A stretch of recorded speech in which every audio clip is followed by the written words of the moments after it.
Uganda Bush War, 1981 to 1986, Idi Amin's fall and Museveni's rise. Please subscribe, like, and share.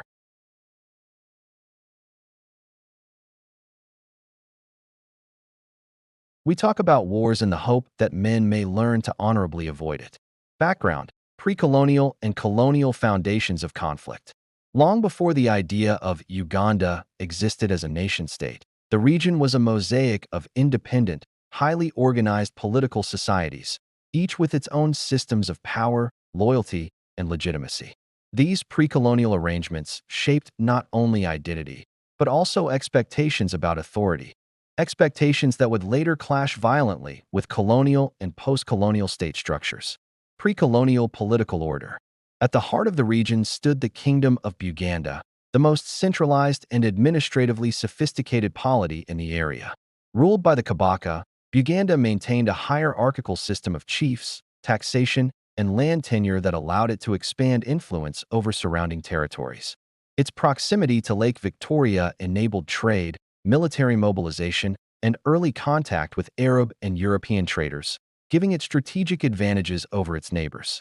To the west and north lay other powerful kingdoms: Bunyoro-Katara, once the dominant regional power; Toro, which emerged from Bunyaro's decline; and Ankole, whose social structure was defined by pastoral and agricultural hierarchies. These kingdoms were not merely cultural entities. They were sovereign political systems, often in competition over land, tribute, and influence. Crucially, authority in these societies was personal and hereditary, rooted in lineage, ritual legitimacy, and reciprocal obligations between rulers and subjects. Loyalty was owed to kingdoms, not to any abstract national entity. This fragmented political landscape meant that unity was neither assumed nor desired, and inter-kingdom rivalry was a persistent feature of life in the region. Colonial disruption and reordering, 1894 to 1962. This delicate balance was irrevocably altered in 1894 when Britain declared Uganda a protectorate. Rather than dismantle existing systems outright, the British imposed control through indirect rule, governing by co-opting traditional authorities, most notably in Buganda. Buganda became the colonial administration's favored partner. Through agreements such as the 1900 Buganda Agreement, the British entrenched Buganda's elites, formalized land ownership, Malo land, and elevated Buganda's political status above other regions. While this ensured administrative efficiency for the colonial state, it also institutionalized inequality among Uganda's peoples. Other kingdoms and regions experienced British rule as extraction without equivalent political empowerment. This uneven governance deepened resentments, hardened ethnic and regional identities, and created a political culture where access to the state was seen as a zero-sum contest. Colonial boundaries fused diverse societies into a single administrative unit without fostering a shared national identity. By the mid-20th century, Uganda was less a unified polity than a collection of communities bound together by colonial force, each with competing visions of what independence should mean. Independence and unresolved tensions, 1962. On October 9, 1962, Uganda achieved independence, inheriting both the structures and the contradictions of colonial rule. Milton Obote emerged as prime minister, later becoming president, tasked with governing a state whose internal foundations were deeply unstable. Almost immediately, fault lines surfaced. Traditional kingdoms, especially Buganda, sought autonomy or federal arrangements to preserve their historical authority. Central government leaders, by contrast, pursued state consolidation and centralization, viewing regional power centers as threats to national unity. These unresolved tensions between kingdom and republic, center and periphery, ethnic identity and national authority, did not fade with independence. Instead, they intensified, shaping political competition, military loyalties, and patterns of exclusion. Over time, the state increasingly relied on coercion rather than consensus to maintain control. This historical trajectory, marked by imposed unity, selective empowerment, and chronic political marginalization, formed the structural backdrop against which Uganda's later crises unfolded. By the time armed resistance emerged in the early 1980s, it was not an anomaly, but the latest expression of conflicts embedded deep within the country's political formation. Road to the Bush War, political crisis and state breakdown, 1979 to 1981. By the late 1970s, Uganda was no longer merely unstable. It was a state hollowed out by years of militarized rule, institutional decay, and personal dictatorship. The fall of Idi Amin did not resolve these structural problems. It exposed them. The fall of Idi Amin, 1979 collapse without reconstruction. Idi Amin's regime ended not through internal reform or popular uprising, but through external military defeat. In 1978, Amin's forces invaded Tanzania's Kagera salient, prompting a full-scale counteroffensive by the Tanzania People's Defense Force, TPDF. Tanzanian troops, fighting alongside Ugandan exile groups, advanced steadily northward. By April 1979, they captured Kampala, forcing Amin to flee into exile and bringing his 8-year rule to an abrupt end. Amin's overthrow ended one of Africa's most violent dictatorships, but it left behind a political vacuum. The Ugandan state, its army, civil service, judiciary, and economy had been systematically degraded. What replaced Amin was not a coherent successor regime, but a fragile coalition of factions known as the Ugandan National Liberation Front, UNLF. The UNLF was less a unified government than a temporary alliance of convenience, composed of former politicians, exiles, guerrilla leaders, and rival ideological camps whose only common ground was opposition to Amin. Leadership changed hands rapidly. Between 1979 and 1980, Uganda cycled through multiple heads of state, reflecting deep internal fractures over ethnicity, ideology, and control of the military. Crucially, the armed wing of the new order, the Ugandan National Liberation Army, UNLA, was itself divided. Recruitment patterns favored certain regions and groups, particularly from northern Uganda, reigniting historical grievances and reinforcing perceptions of exclusion elsewhere. Instead of restoring confidence in national institutions, the post-Amin transition reproduced the same militarized politics that had plagued Uganda since independence. The 1980 elections, a broken promise of civilian rule. In an effort to restore legitimacy, elections were scheduled for December 1980. On paper, this was a return to constitutional politics. In practice, it became a decisive moment when faith in peaceful political change collapsed. The election pitted Milton Obote, seeking to reclaim power through the Uganda People's Congress, UPC, against opposition parties including the Democratic Party, DP, and smaller movements. Among the opposition was Yoweri Museveni, whose Uganda Patriotic Movement contested a limited number of seats. When results were announced, Obote was declared the winner. Almost immediately, the outcome was widely rejected by opposition leaders, domestic observers, and sections of the international community. Allegations centered on vote manipulation, intimidation, and interference by state-controlled electoral institutions. For many Ugandans, the elections did not merely appear flawed. They symbolized the closure of legitimate political space. The lesson drawn by opponents was stark. Power would not be transferred through the ballot box. Obote 2. Militarization and repression. Obote's return to power marked the beginning of his second presidency, a period characterized by deep insecurity and growing authoritarianism. Haunted by memories of his earlier overthrow and distrustful of rivals, Obote leaned heavily on the military to consolidate control. The UNLA became the primary instrument of state authority. Counterinsurgency operations, particularly in central Uganda, were conducted with little restraint. Entire communities were treated as suspect, and political dissent was increasingly conflated with rebellion. Corruption and patronage further eroded confidence in government. State institutions served political survival rather than public accountability, and ethnic perceptions of favoritism intensified. Instead of healing the wounds left by Amin's rule, Obote's government deepened the cycle of fear and exclusion. For those who believed the 1980 election had been stolen, armed resistance came to be seen not as a choice, but as a necessity. Within weeks of the election, opposition figures began planning insurgency. Among them was Museveni, who concluded that the Ugandan state had once again foreclosed peaceful reform. By early 1981, the conditions for armed conflict were firmly in place. A delegitimized government, a politicized and abusive military, unresolved ethnic and regional tensions, and a population increasingly alienated from the state. The attack on Kabamba Barracks in February 1981 did not ignite a sudden rebellion. It formalized a war that politics had already made inevitable.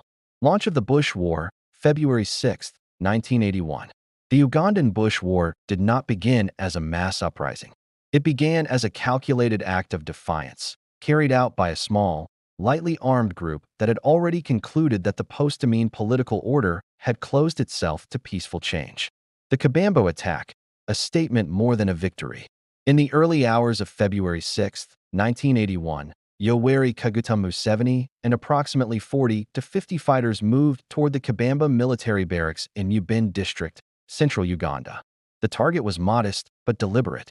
Kabamba housed an armory of the Ugandan National Liberation Army, UNLA, the same force now serving as the backbone of Milton Obote's second government.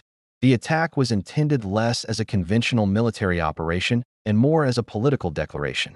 Museveni and his associates sought to seize weapons, disrupt the sense of state control, and announce the beginning of armed resistance.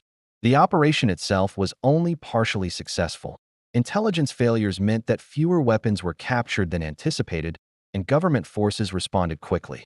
Yet the significance of Kabamba lay not in its tactical outcome, but in what it represented. It marked the formal rejection of electoral politics as a viable path to power and signaled the start of a war that would be fought outside cities, beyond formal institutions, and largely out of international view. From that moment, Museveni and his followers ceased to be a political opposition and became an insurgent movement. From fighters to movement, birth of the NRA and NRM. Following Kabamba, Museveni's group reorganized and adopted a clearer identity. The armed wing became known as the National Resistance Army, NRA, while its political counterpart was named the National Resistance Movement, NRM. This dual structure was intentional. Unlike earlier rebellions in Uganda that were narrowly military or ethnically rooted, Museveni framed the struggle as both armed resistance and political reconstruction. The NRM articulated its cause in terms of restoring democracy, ending militarized rule, and rebuilding the Ugandan state. These ideas were later formalized in political programs, but even in the early months, the movement emphasized discipline, political education, and engagement with civilians. This approach distinguished the NRA from the government forces it opposed. While the UNLA functioned primarily as a coercive instrument of state power, the NRA sought to embed itself within local communities, especially in regions where the state was already viewed with suspicion or hostility. Guerrilla warfare and rural grounding. Militarily, the NRA adopted guerrilla warfare out of necessity rather than ideology. It lacked heavy weapons, formal supply lines, and external backing. Survival depended on mobility, concealment, and local support. Small units operated in rural areas, particularly in central Uganda, conducting ambushes, raids on isolated army posts, and rapid withdrawals. Engagements were designed to avoid prolonged confrontation, conserve manpower, and gradually erode the morale and reach of government forces. Equally important was the NRA's effort to build political legitimacy at the village level. Fighters relied on local populations for food, intelligence, and shelter, which made civilian relations central to the movement's survival.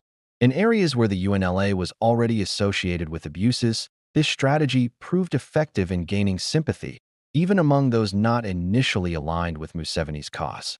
By mid-1981, the conflict had taken on a clear shape, a centralized state relying on a heavy-handed military, opposed by a small but disciplined insurgent force operating from the countryside, pursuing a long war of attrition rather than immediate victory.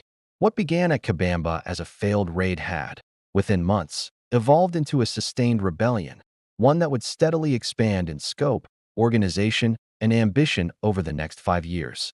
Key phases of the conflict, 1981 to 1986. The Ugandan Bush War unfolded not as a single, continuous campaign, but as a series of distinct phases, each shaped by shifting strategies, changing power balances, and deepening civilian involvement.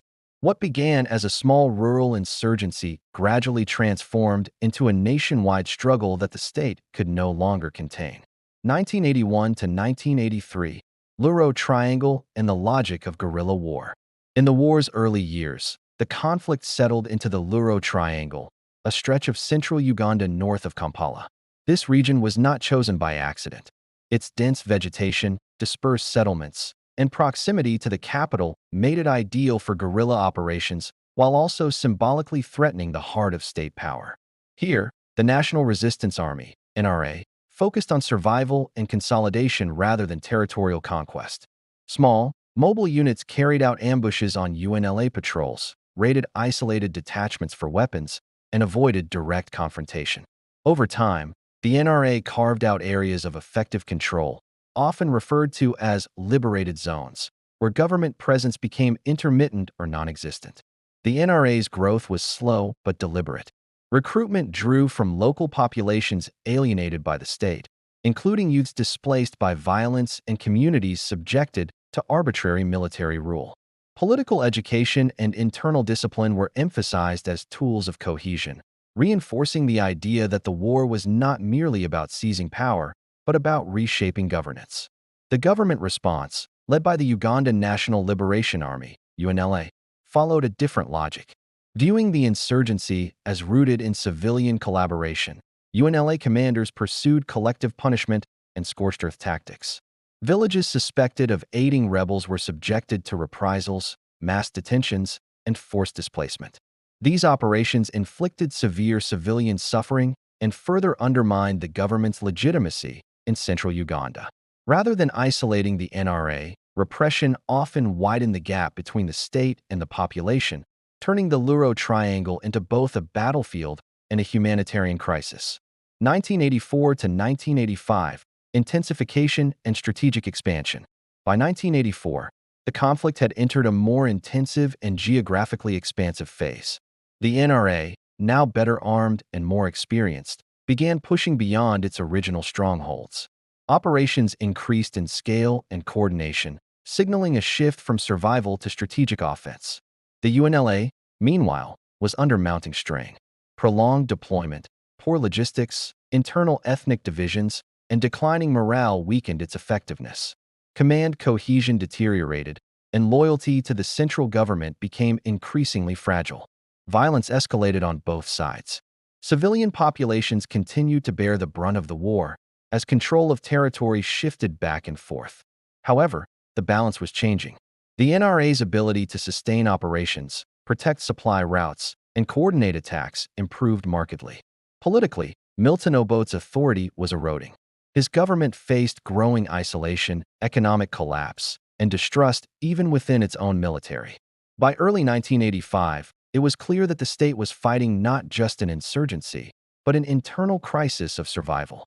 July 27, 1985, collapsed from within, the coup against Obote. The decisive break came not on the battlefield, but inside the army itself. On July 27, 1985, senior UNLA officers General Tito Okello Lutwa and Brigadier Basilio Olar Okello led a coup that overthrew Obote's government. The coup reflected deep fractures within the military, regional rivalries, resentment over command appointments, and exhaustion from a war that many soldiers no longer believed could be won. Okello established a military junta, promising national reconciliation and an end to the conflict.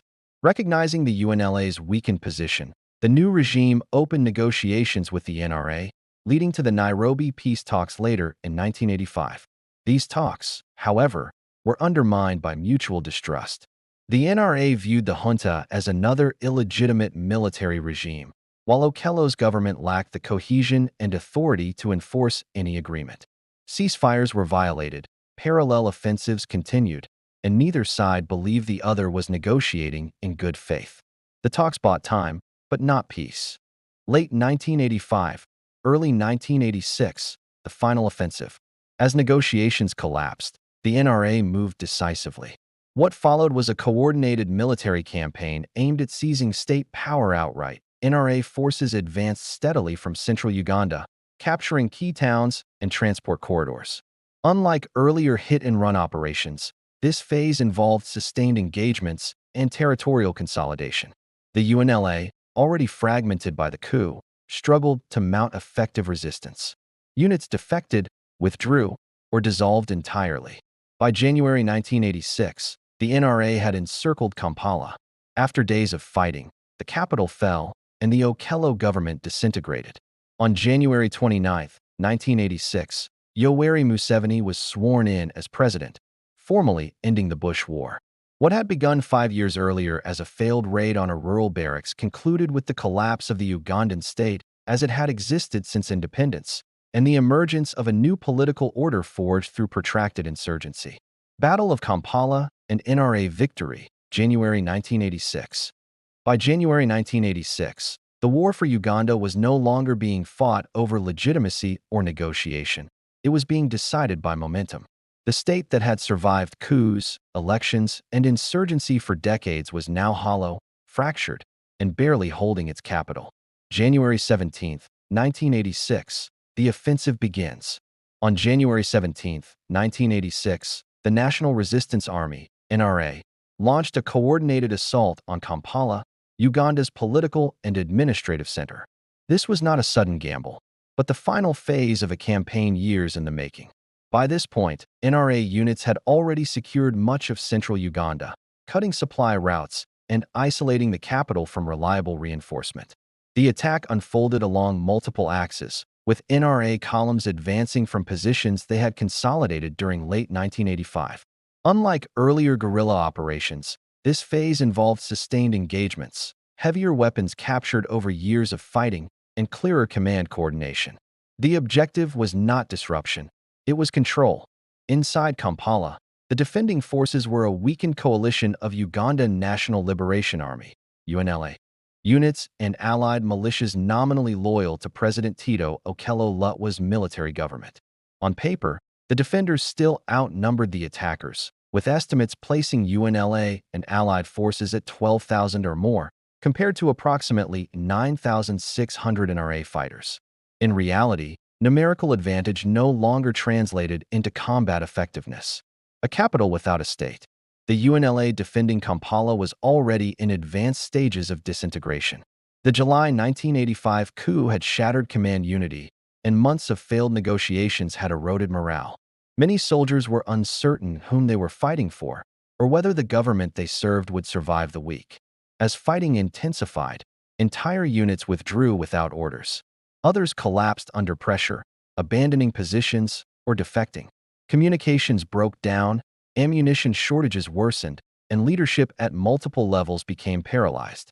The capital, once the symbol of centralized power, now revealed the extent to which the Ugandan state had ceased to function as a coherent institution. Civilian populations were caught in the middle, trapped by fighting, shortages, and uncertainty. But the battle itself reflected a deeper truth. Kampala was being lost not just to military defeat, but to political exhaustion. January 25 to 26, 1986, Fall of Kampala. By January 25, NRA forces had captured key installations and transport corridors across the city. Resistance was sporadic and uneven. Some UNLA units attempted last stands, while others simply dissolved. On January 26, 1986, Kampala fell fully under NRA control. President Okello fled, and the military government collapsed almost as quickly as it had emerged 6 months earlier. The UNLA, long the backbone of state authority, effectively ceased to exist as a national force. There was no negotiated handover, no formal surrender. What occurred was a rapid implosion, the final act of a military and political system that had been eroding since independence. January 29, 1986, a new regime takes power. 3 days later, on January 29, 1986, Yoweri Kaguta Museveni was sworn in as president of Uganda. The ceremony marked more than a change of leadership.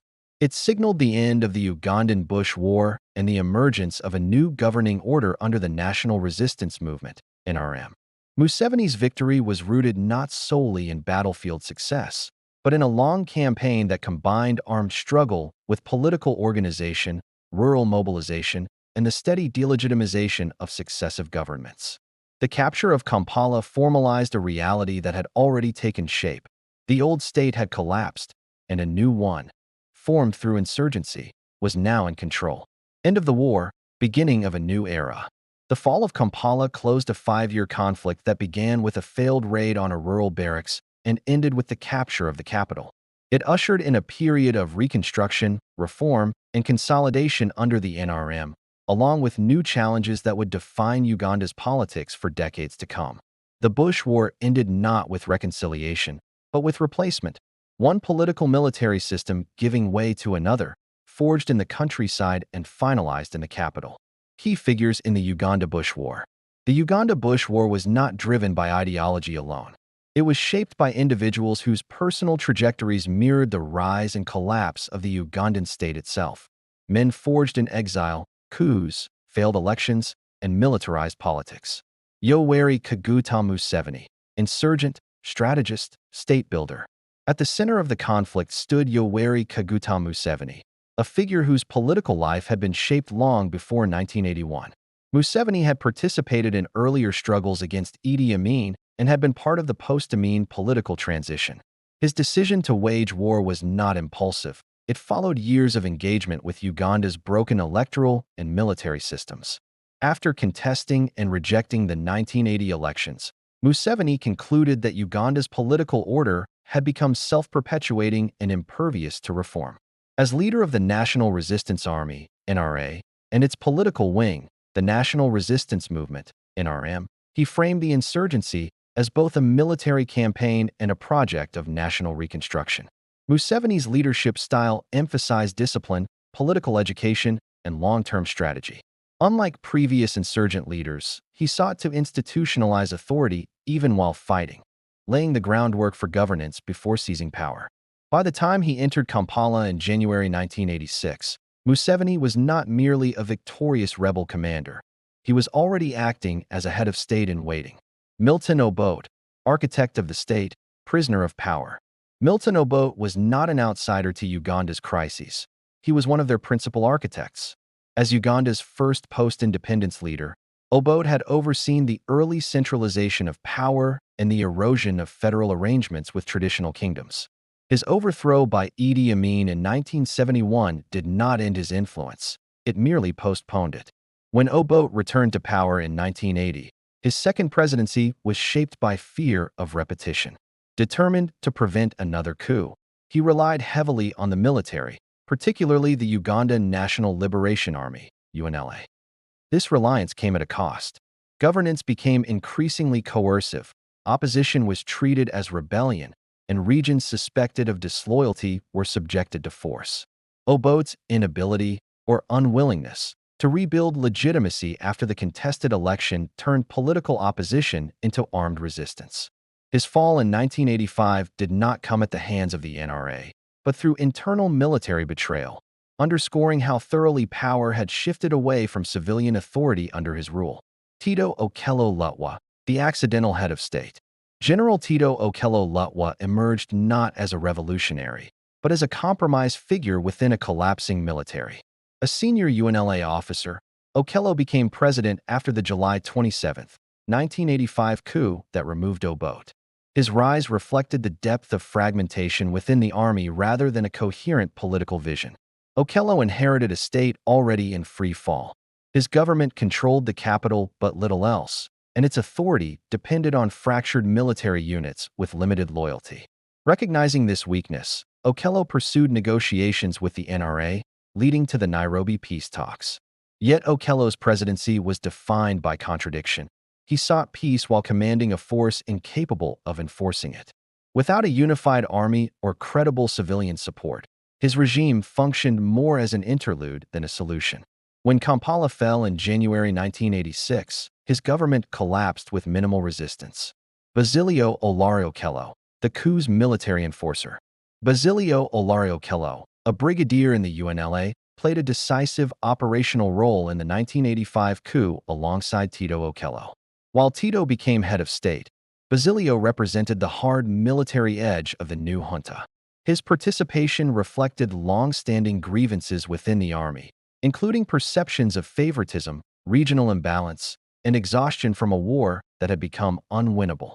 However, like the regime he helped install, Basilio Olariokello lacked the institutional backing necessary to stabilize the country. The junta's inability to consolidate power or defeat the NRA highlighted a central reality of the Bush War.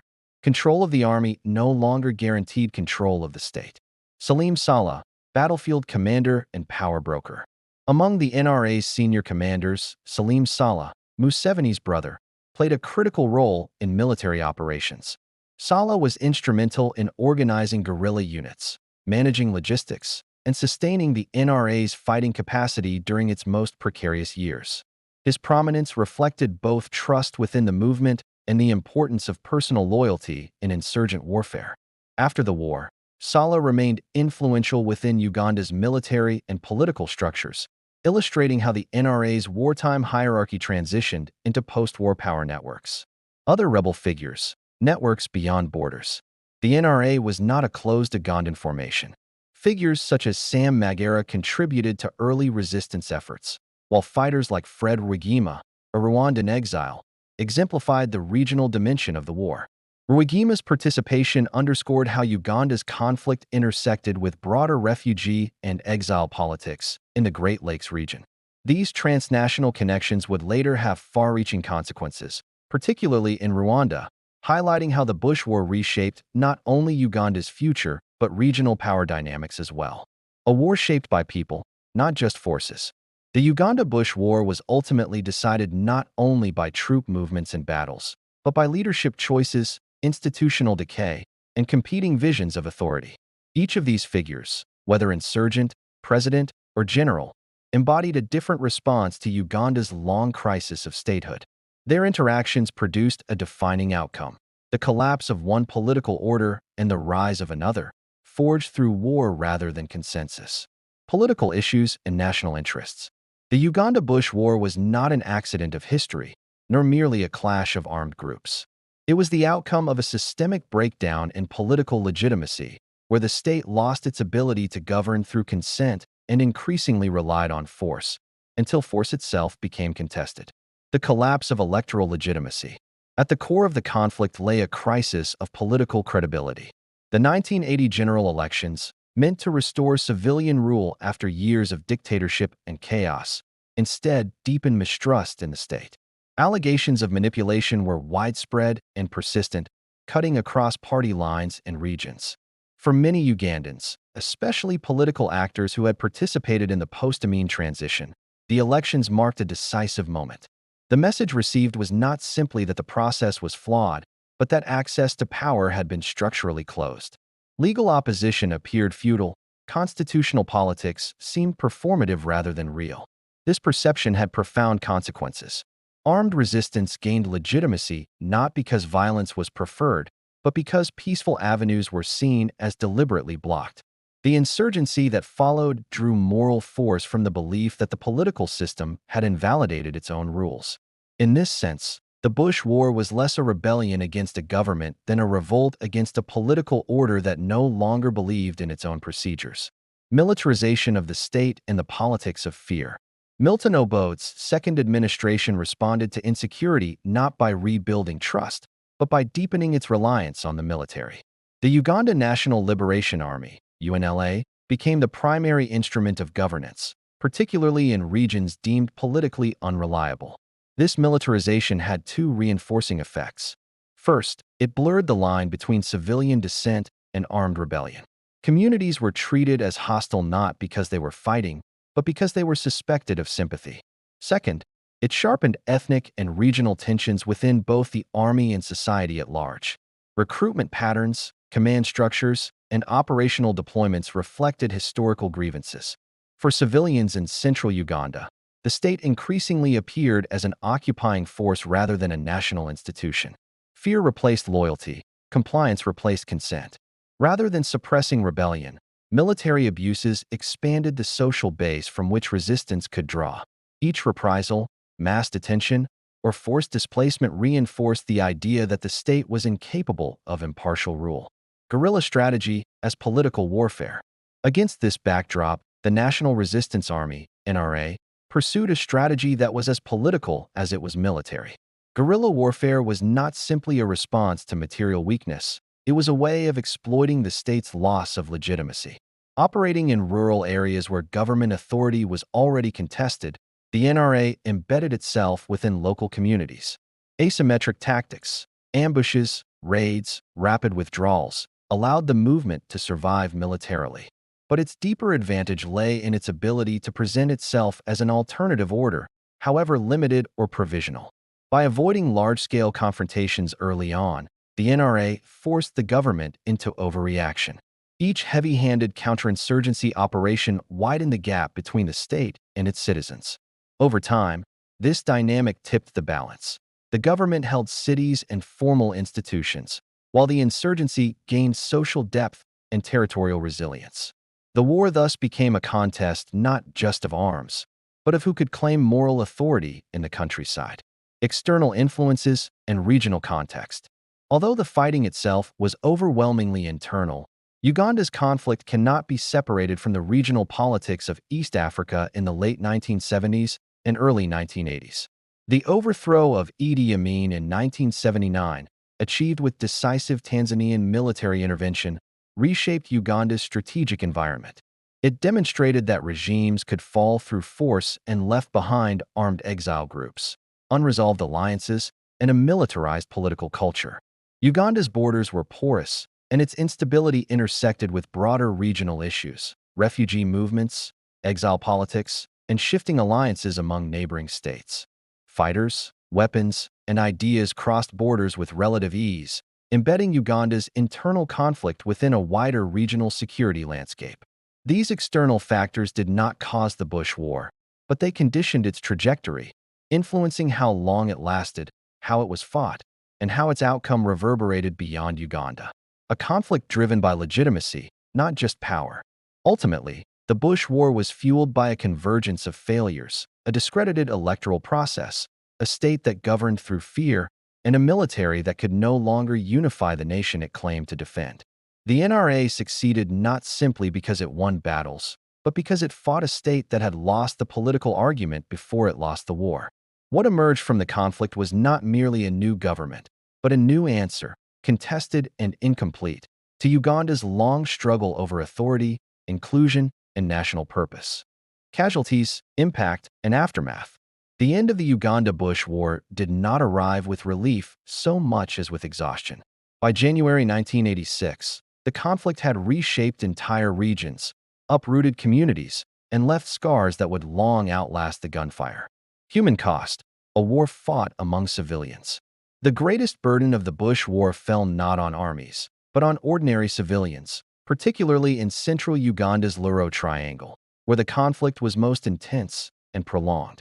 As the war unfolded, Luro became both a strategic battlefield and a zone of sustained civilian exposure to violence. Government counterinsurgency operations and guerrilla activity unfolded in close proximity to villages, farms, and trading centers. Civilians were displaced repeatedly as front lines shifted, food systems collapsed, and insecurity became constant.